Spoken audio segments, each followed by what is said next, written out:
All right, we're example number 2. Try it. The rancher needs to replace the fence for the holding pen for the horses. How much fencing does he need? We're going to find the total fencing at the end here. Same thing. We're finding all the distances and finding out what we need. So you could see the points here. So A to B, are we going to compare the X or the Y's? So you can compare the Y's. They're in the same quadrant. These points are both in quadrant 1. So we're just going to take absolute value. I'm going to take the larger amount, absolute value of 15 minus absolute value of 4.5. That will give me 10.5. Okay, so this distance here, 10.5. Now we're going to find the next distance, B to C. So the ordered pair 15, 14 compared to 15, 8. So again, they're in the same quadrant. I'm going to take absolute value of 14 minus absolute value of 8. So I'm going to end up getting 6. So we're working our way around. Now we're here, C to D. 10, 8 compared to 15, 8. The Y's are the same, so I'm comparing the 10 and the 15. So we're taking absolute value of 15 minus absolute value of 10. If you notice, I'm always listing the larger number first and subtracting the smaller number. Remember, I don't look at the negative sign at this point. I'm just looking at the number itself because that's what absolute value is going to do. So we've got 5 here. Now D to E, 10, 8 compared to 10, 3. Absolute value of 8 minus absolute value of 3. I've got another length of 5.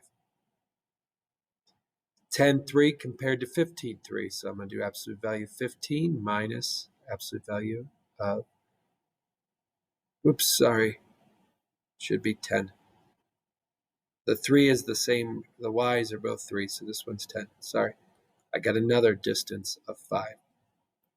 Now here, be careful because we're in quadrant 1 here, and then we have quadrant 2 over here, and then we have quadrant 3 over here. And now this last point is in quadrant 4. So for different quadrants, we're no longer subtracting, we are adding. So we're 15, 3, and then 15, negative 2.25. So we're going to have absolute value of 3 plus absolute value of negative 2.25. Here, it doesn't matter if, when we're adding, it doesn't matter which one you list as the larger one being listed first, like we did with all subtraction. It doesn't matter. So I'm going to drop that negative sign. 3 plus 2 is 5, and then I'm going to bring that decimal along too, so 5.25. So we just found that distance here, 5.25. Now we're in the same quadrant with H and G. Our y coordinate is both negative 2.5, so I'm comparing the x coordinates. And since they're in the same, I'm going to be taking 15 minus absolute value of 4.5. We did this one already. That was our top one. That's 10.5. And you can see it's our top one, so it's the same, 10.5. What's the total distance? We go from A to H. They both have 4.5 as their x coordinates, so we're comparing their y coordinates. This is A is in quadrant 1, H is in quadrant 4. So we're going to do 14 plus, since they're in different quadrants, the negative 2.25. That's going to give me 16.25 as my answer. We have to add all these up to find out the total distance. We'll do that in the next video.